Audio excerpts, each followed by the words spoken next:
A congressman who's lived his whole life on the border just humiliated the defense secretary on live television. What was supposed to be a routine oversight hearing turned into a devastating takedown. It wasn't just about policy or budgets or party politics. It was about credibility and the difference between someone who's lived the border every single day of his life and a Washington official who only knows it through photo ops. And when the questions started flying, the secretary couldn't keep up. The man leading this charge was Congressman Gabe Vasquez from New Mexico. And here's the thing. Vasquez isn't just another politician parroting talking points. Miles there are in New Mexico? Not the exact number of miles. Can you give me a round figure? Hundreds. Okay, 180 miles. Can you tell me where the border wall starts and ends on this map of New Mexico? I'm not properly oriented to your map, but I know that unfortunately, because of the administration previous, they did not have the opportunity to finish the border wall. Thank you, let it rust Secretary. on the ground instead of Thank you, putting it up, Secretary. And you have been defending to our New border. Mexico. Could you tell me where in New Mexico you've been to? I've been to the border twice to look at once at our national defense area down there because I can't recall a time when a Secretary of Defense has gone down in the first 4 or 5 months of his tenure to the border to better understand. Was that in the an urban situation area there. or in a rural area? Both areas, traversed rural areas and urban. Okay, so you must be some familiar. with walls, some without. Secretary. And if President Trump was actually supported, we'd have a Thank border you, Secretary. I reclaim my time. So the most remote part of New Mexico is called the Boot Heel. And I'm not sure that you spent any time in the Boot Heel of New Mexico. Mr. Secretary, I was raised on the border. I've lived there my whole life. I've worked alongside ranchers, farmers, landowners, wildlife biologists, and other stakeholders for over a decade.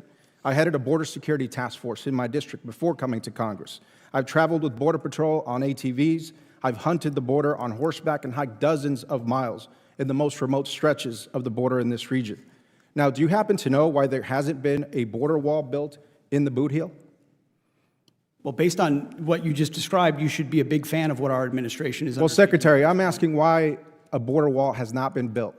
Funds have been allocated for other parts of the border. Here's what I know. Our commanders on the ground and others and our engineers would understand what goes where and why, and where there should be a border wall, there will be a border wall. Okay, it will be Secretary, funded through reconciliation. Secretary, are you President familiar Trump with the is gonna Animas deliver Mountains, on it. with Alamo Hueco, with San Luis Mountains, with Guadalupe Pass or Long Canyon? Again, Critical border areas.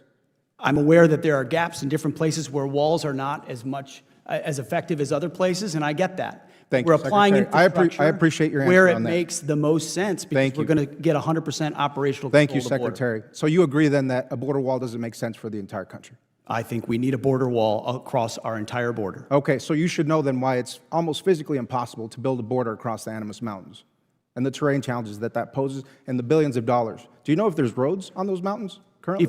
If we're going to spend money as a government, Okay. it should be I'll take that as a to no. secure our southern Well, border. the point I'm trying to make, Secretary, is that if this is so important to the military, and you as Secretary of the Department of Defense should know more about the border.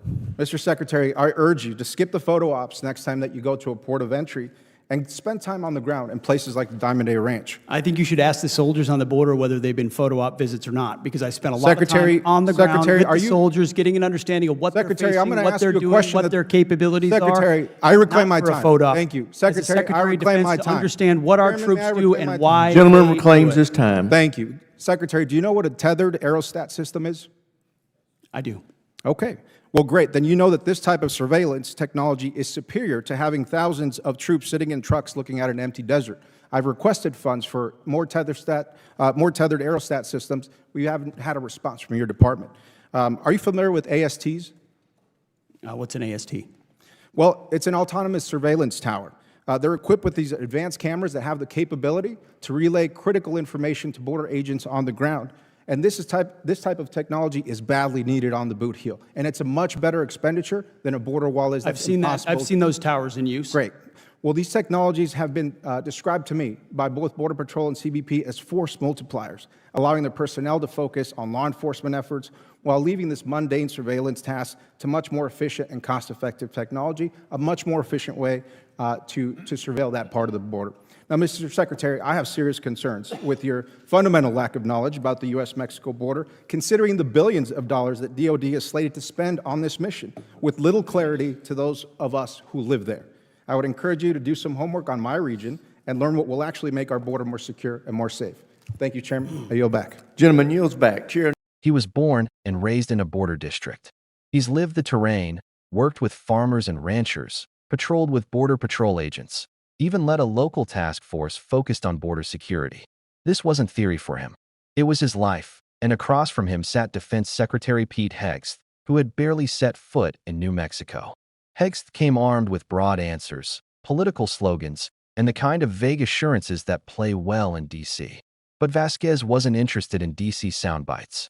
He came with facts, lived experience, and a point to prove. And what happened next would leave the secretary scrambling for answers. The congressman didn't waste time. He went straight for the numbers. Vasquez pointed out that the Department of Defense had already diverted over $1 billion from critical military modernization and housing projects to fund militarized deployments at the border. Money that should have gone to better equipment, better housing, and better lives for U.S. troops was instead burned on short-term optics. He described it bluntly. $500 million here, hundreds of millions there. Money meant for America's warfighters, now wasted on troop deployments that accomplished little more than creating photo ops for politicians. And the punchline? Vasquez made it clear that people back home weren't impressed. These weren't flashy DC solutions. They were band-aids meant for cameras. And every wasted dollar was a dollar not invested in real, lasting security. But that was just the beginning. Vasquez then turned the hearing into something closer to a classroom, and the secretary failed the test. The congressman asked a simple question. How many border miles are in New Mexico? The secretary fumbled. He guessed hundreds. Wrong. Vasquez corrected him. The real number was 180. Not complicated, not hidden. Just basic geography that anyone serious about the border should know. But Vasquez didn't stop there. He pulled out a map. Could the secretary point out where the border wall started and ended in New Mexico? Hegseth struggled, mumbling excuses about orientation and administration policies. It was a humiliating moment, made worse by how simple the question was. And then Vasquez hit him with another one. Where in New Mexico had the secretary actually been? Hegseth admitted he had only made 2 trips. Vague visits, focused more on optics than real learning. The congressman wasn't impressed. And what happened next exposed the secretary's lack of real knowledge even more. Vasquez didn't just know the border, he knew the terrain.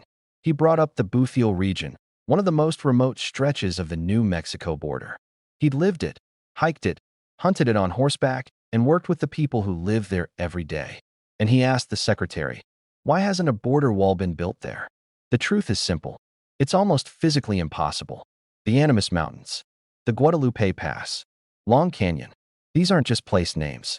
They're natural barriers, rugged, remote, and unforgiving. To build a wall across them would cost billions and achieve almost nothing. But when pressed, the secretary couldn't explain it. He dodged, deferred to commanders, and tried to change the subject. Vasquez, meanwhile, laid out the reality. A wall doesn't make sense everywhere. You can't just draw a straight line across a map and expect concrete to cover it. And with that, the congressman had backed the secretary into a corner. But he wasn't finished. The real knockout blow was still to come. After dismantling the secretary's talking points, Vasquez pivoted to solutions. And here's where his argument hit hardest. Instead of wasting billions on walls that can't even be built, Vasquez called for technology that works. He named tethered aerostat systems, surveillance balloons that provide constant monitoring over wide stretches of borderland. He pointed to autonomous surveillance towers, advanced systems equipped with cameras and sensors that can feed real-time data to agents on the ground. These weren't just futuristic ideas. They were tools that CBP agents themselves described as force multipliers. They allow fewer people to cover more ground, keeping agents focused on law enforcement instead of staring at empty desert. And here's the kicker. Vasquez had already requested funding for more of these systems. He'd sent proposals, but the Department of Defense hadn't responded. The contrast was devastating.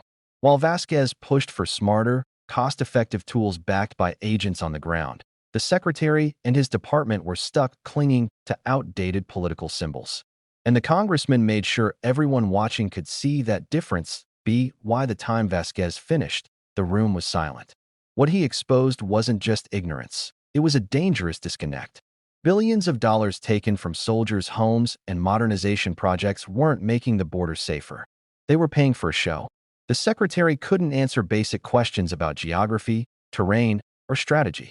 And worse, he couldn't admit what everyone already knew, that walls don't work everywhere. That technology, not symbolism, is what the people on the ground are asking for. Vasquez ended with a clear message. If the Defense Department is going to pour billions into border operations, then the least they could do is understand the reality of the land, the communities, and the needs of those who live there. It was more than a debate. It was a wake-up call. What just happened wasn't theater. It was truth colliding with politics. On one side, a congressman armed with lived experience, facts, and practical solutions. On the other, a defense secretary lost in talking points and vague reassurances. And in that clash, the truth was impossible to ignore. Vasquez didn't just embarrass the secretary. He revealed the deeper problem: billions spent on outdated tactics, while the real solutions sit ignored. The people who live on the border know the challenges, they know the terrain, and they know what works. Yet Washington still refuses to listen. So the question isn't whether a wall should be built across mountains or deserts. The real question is this: why are we still funding photo ops instead of solutions? If this exchange made you pause, that's a good thing. Because we need more leaders like Gabe Vasquez, people who've lived the reality, who know the land, and who refuse to let politics replace facts. If you believe border security should be built on reality, not theater, hit the like button. If you learned something new today, subscribe for more in-depth breakdowns. And share this video, because in a time when photo ops dominate, the facts deserve the spotlight.